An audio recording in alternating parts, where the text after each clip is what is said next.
Welcome to today's On This Day in Tudor History with me, Claire Ridgway. Now today I'm taking you back to the reign of Queen Elizabeth I.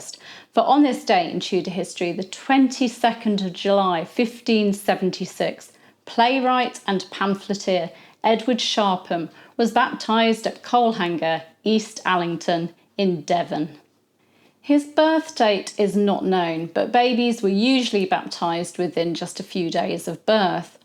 Now, Sharpham is thought to have written the plays The Flare and Cupid's Whirligig. Now, I'd never heard of Edward Sharpham, and I just loved the title Cupid's Whirligig, so I thought I'd do a bit of research on him, and let me tell you a bit more about this little-known Tudor chap. Edward Sharpham was the third child of Richard Sharpham and his wife Mary Pomeroy.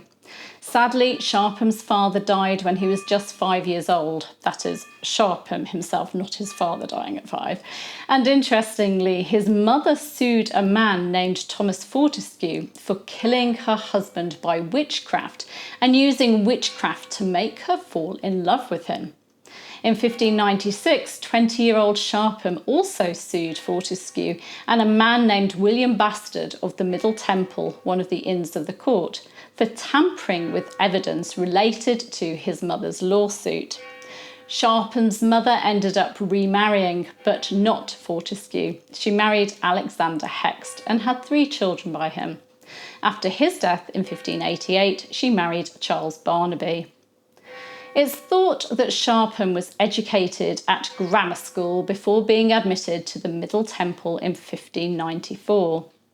The 1597 The Discovery of the Knights of the Post, a pamphlet about the criminals that could be encountered on the road between Exeter and London, is attributed to E.S.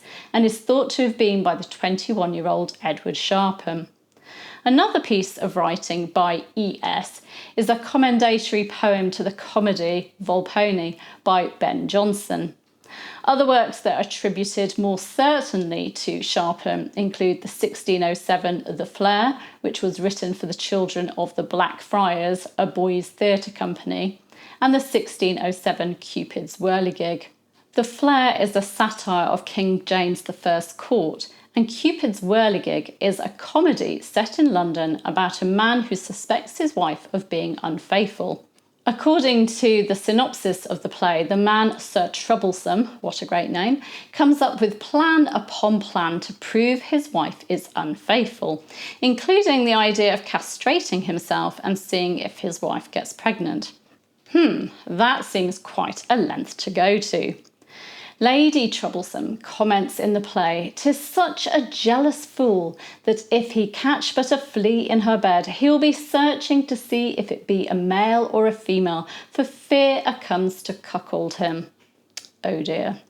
The play was performed by the children of the King's Revels in the Whitefriars Theatre in 1607, and I'll give you a link to read the play for yourself. In 1608, when he was 31 years old, Sharpham fell ill with the plague. He wrote his will on the 22nd of April 1608 and was buried on the 23rd of April 1608 at St Margaret's Church, Westminster. Now, a bit of trivia for you here. Playwright Ben Jonson referred to Sharpham as a rogue, along with playwright John Day and author Thomas Dekker.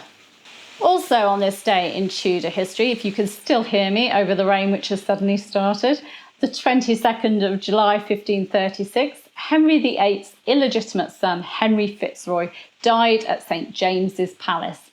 This was a huge blow for King Henry VIII.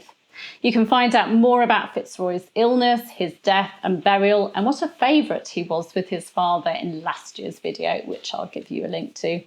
Thank you for joining me today. You can subscribe to this channel by clicking around about there.